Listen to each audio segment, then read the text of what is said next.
اچھا یزدانی صاحب، ہم دنیا میں پلاٹ اور مکان خرید کر بہت خوش ہوتے ہیں. آپ سے بہتر کون بتائے گا؟ جب کوئی زندگی بھر کی جمع پونجی سے لیتا ہے یا کسی سیونگ سے لیتا ہے یا اس کے پاس پیسے ہیں تو وہ خریدتا ہے تو ہم بڑے خوش ہوتے ہیں. لیکن اللہ کی راہ میں صدقہ کر کے جنت میں گھر بنانے کا سودا جو ہے یہ بھی بہت فائدہ مند ہے، بڑا منافع بخش ہے. اس کے بارے میں فرمائیے گا. پہلی بات ہے کہ جی گھر اللہ کی نعمتوں میں سے ایک نعمت ہے، جس کا نہیں ہے اس سے پوچھیں پریشان ہوتا ہے. جی بالکل. اور گھر کی وسعت یہ بھی اللہ کی ایک وہ نعمت ہے. فرمایا گھر میں رہنے والا شر سے محفوظ رہتا ہے جی بازار کی بنسبت. اور رہی بات جہاں آپ نے جو سوال کیا ہے کہ دنیا میں بنا کر خوش ہوتا ہے تو آخرت کے لیے پھر وہ کیسا، میں تو سمجھتا ہوں آخرت کا جنت کا یعنی گھر وہ اگلا سٹیپ ہے. اگر ایک حدیث پڑھیں نا ہم، نبی پاک صلی اللہ علیہ وسلم نے فرمایا کہ جب معاشر کا میدان لگے گا نا تو ساری دنیا جب ماں نیکی نہیں دے گی، کوئی دیوار نہیں ہے، کوئی سایہ نہیں ہے، اللہ نہ آواز دیں گے ایسے نوجوان کو، ایسے شخص کو، ایسے انسان کو، وہ مرد ہے یا عورت، وہ کہاں ہے جو ایسے خرچ کرتا تھا کہ وہ دائیں ہاتھ سے دیتا تھا بائیں کو پتہ نہیں لگتا تھا. میں اسے آج اللہ عرش کا سایہ دوں گا، میں اسے عرش کے سائے کے نیچے جگہ دوں گا. یعنی وہاں سے ہی چھت ہوتی نا گھر، تو اس میرے خیال جنت میں تو سب کے گھر ہوں گے.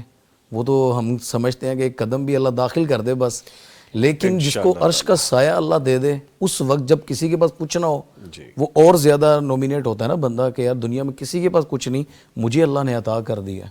تو یہ تو گھر جنت کا ہے. تو حدیث میں بھی آتا ہے نا کہ جو خرچ کرتا ہے، خاص طور پہ جس طرح آپ یہ چینل ہے ہمارا اسلامک اور اس سے دین کی دعوت پھیل رہی ہے، لوگ تو گندگی کے لیے، حالانکہ لوگ سمجھتے ہیں شاید یہ علماء، یہ دین، یہ پتہ نہیں یہ شاید چینل ہوتا ہے اس لیے، حالانکہ اس کے مقابل گندگی زیادہ پھیل رہی ہے. یعنی اگر ایک چینل اسلامک چل رہا ہے 3-4 اندر میوزک کے، گانوں کے یا پروگراموں کے چل رہے ہیں، تو یہ جو دین میں لگ رہا ہے نا انشاءاللہ یہ نبی کی دعوت پھیلانے میں لگ رہا ہے. الحمدللہ. اور جو حدیث میں آتا ہے من بنا للہ مسجدن، جو اللہ کے لیے مسجد بناتا ہے اس کے لیے اللہ جنت میں گھر بنا دیتا ہے.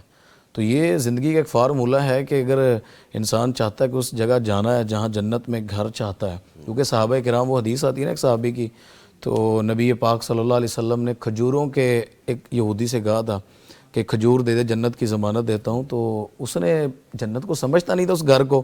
جس طرح آج کسی سے علماء کہہ دیں نا، ہم کہہ دیں کہ جی اللہ کے دین میں آپ یہ خرچ کریں، حتیٰ کہ حدیث آتا ہے چڑی کے گھونسلے جتنا بھی کوئی اللہ کے راستے میں دیتا ہے نا مسجد میں، اللہ اس کا بھی گھر جنت میں بنا دیتا ہے. سبحان. تو ہم کسی سے کہیں گے تو وہ کہے گا کہ جی یہ تو شاید علماء کا کام، حالانکہ نہیں، ایسا نہیں ہے، یہ ضرورت ہے.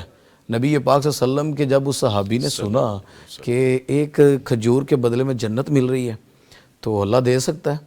اللہ تعالیٰ کے نبی صلی اللہ علیہ وسلم نے جب یہ زبان سے تصدیق کی، وہ صحابی نے اپنا سارا مال دے دیا، یعنی اپنا باغ دے دیا، اپنا گھر دے، جو کچھ تھا، بیوی بچے لے کر باغ سے باہر آیا اور نبی پاک صلی اللہ علیہ وسلم کے پاس پہنچ کر کہا آقا وہ سودا جو آپ نے اس کو بشارت دی تھی وہ میرے لیے، یعنی میرے حق میں، کہ میں نے وہ خرید کر اس بچے کو عطا کر دیا، یتیم کو.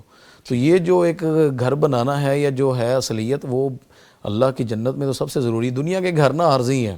یہاں پہ وہ شیخ سعدی کہا کرتے تھے کہ انسان نا گھر بناتا ہے ایسے جیسے یہاں ہمیشہ رہنا ہو، اور مر ایسے جاتا ہے جیسے کبھی جیا ہی نہ ہو.